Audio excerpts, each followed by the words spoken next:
Magandang hapon sa inyo mga karek. May sisimulan naman po tayo gumawa ng tutorial para matutunan nyo rin mga karek. Pero bago ang lahat mga karek, click nyo po yung subscriber, click nyo rin po yung notification bell, mag-all po kayo para updated po kayo sa mga bago kong upload. At huwag nyo pong skip yung ads ko mga karek para makagawa pa tayo ng mga magagandang video. At kung nagustuhan mo mga karek, i-like nyo na rin, tapos i-share nyo rin po. Tara na po, umpisahan na po natin. Ang gagawin ko po ay yung para magpantay-pantay po yung lobo, ituturo ko po sa inyo kung paano po gumawa ng improvised na sukatan. Pero meron naman po nabibili, pero kung ngayon nyo naman pong bumili, dahil sa malalayuan po kayo ng bibilan, or wala kayong mabilan, pwede naman po kayong gumawa ng ganito. Karton lang po ang gagamitin natin, at gunting, may alambre, sa lapis, at yung ruler. Ang gagawin po natin, ipapakita ko po sa inyo para matutunan nyo rin po, para yung lobo po pare-pares ang laki. Meron po kasi pagkakataon kailangan po magpantay-pantay po siya kung pilar po. Pero kung gagawa po kayo ng kahit anong sukat para ikabit lang yung arko, pwede naman po kahit din nyo na po sukatin. Karamihan po kasi sa pilar may sukat na susundin para maganda tignan po. Tara na po, panoorin po natin.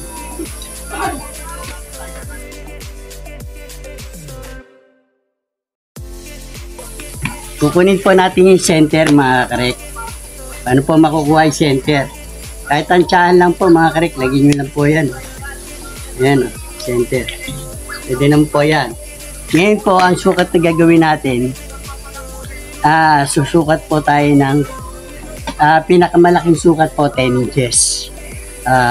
Tapos 8, 6, 4. Ganun po ang mga sukat ng lobo. Wag na po natin igansal. Gawin na po natin. Kasi ang lobo po, karamihan ng sukat, 12, 10, 8, 6, 4. Yan, ganyan mga sukat. Ngayon po, kadalasan ginagamit po, 10 at saka 8, 6. Yan. Yan po ginagamit. Kaya, ito na po mga karek. Ruler po ang gagamitin natin. Kukunin po natin yung gitna. Ayan po. Kunyari, ang sukat po ay 10 po, 10 inches. Bibilang po tayo mula dun sa gitna po ng 1, 2, 3, 4, 5. Ayun na po yung kalahati niya. Tututok po natin gano'n. Tapos yung pinakadulo po nyo, kukunin nyo po yan. Yan po yung pinaka 5 niya. Ngayon, kukuha po tayo rito sa kabila. Susukat ulit tayo ng 5. Ganun na naman po. 1, 2, 3, 4, 5. Ayun na po. Susukat natin. Yan na meron na po tayong sukat na 10 inches po mga karek. Pagka sukat po niyan, dito naman po sa dalawang side po, susukat din po tayo. Bibilang po tayo ng 5, 1, 2, 3, 4, 5. Doon po natin itutok sa butas na yon. Yung sinukat yung gitna. Yan. Dito po tayo susukat. Yan. Ganun din po dito sa kabila.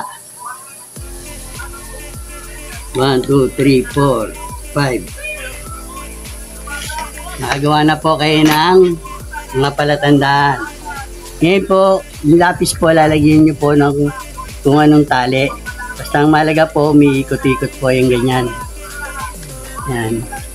Ngayon po, itututok nyo lang po sa butas at saka doon sa palatandaan ginuhitan nyo. Diin nyo lang po yung gitna. Ito po. Tapos tutok nyo po ron, tsaka nyo po iikot po. Yan. Matatamaan nyo po ron sa sukat na isa. Yan. Ganyan lang po. Yan. Hanggang doon lang po tayo. Yan.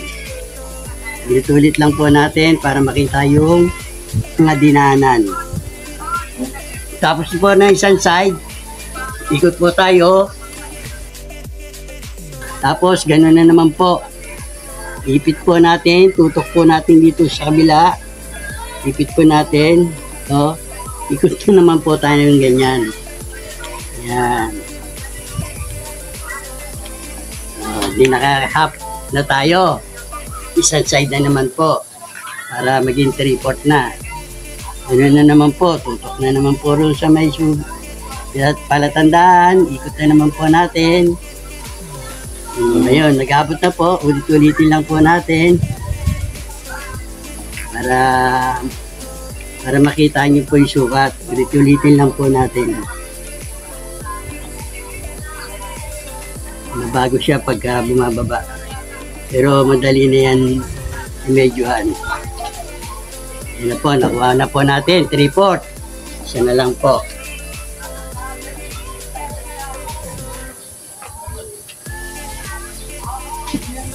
Yan na po, nakagawa na po tayo ng bilog.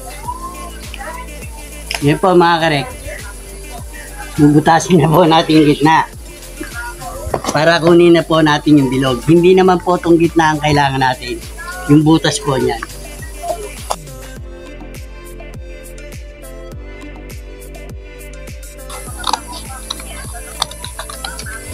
Yan na po mga karek.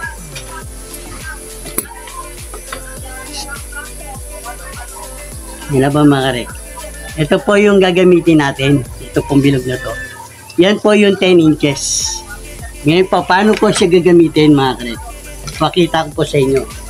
Nakagawa na po ako ng 6 inches tsaka 8 inches mga karek. Ito na po siya mga karek. Yan. Tatlo po yan. Paano po gagamitin yan mga karek? Ito po. Kailangan naman po natin to at yung lobo.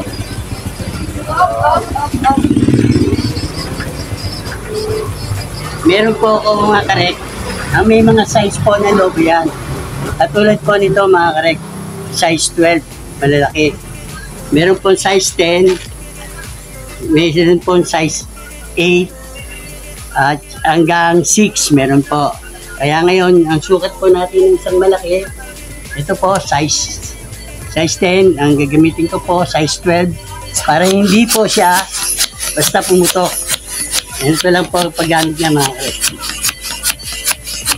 Para pantay-pantay po yung lobo nyo.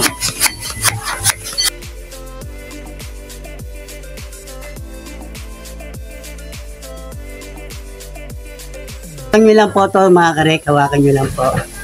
Hawakan nyo lang po ng kamay. Tapos, itong lobo, itong karton na to, ang paano gagamitin po yung karton na yan, gaganyo lang po yung lobo. Yung lobo po. Tapos pakawalan nyo po yung kamay nyo. Dito sa kamay. Hanggat hindi siya pumapasok, hindi pa yun ang sukat niya.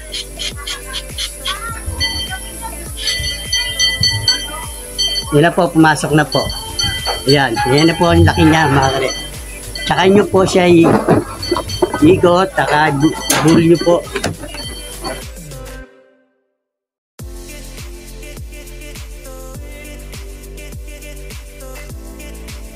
Yan, makagawa na po kayo ng maraming lobo.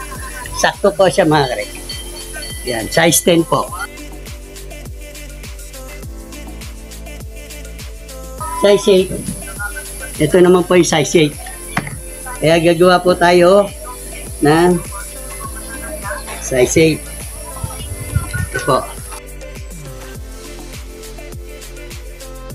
Bukat. Papakawalan nyo po yung hawak ng kamay. O, yan. Lusot na. Ibig sabihin yun, yan na po yung size 8 mga karek. So, size 6 naman tayo mga karek. Sa size 6 naman maliit. Ayan.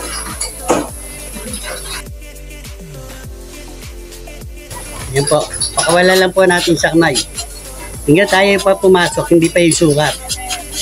Ayan. Ayan, yung sukat na mga karek.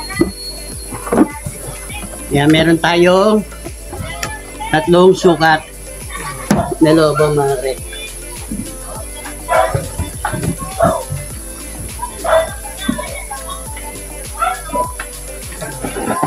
Ito siya mga karek. Size 10, size 8, size 6. Ayan po yung 3 sukat niya mga karek.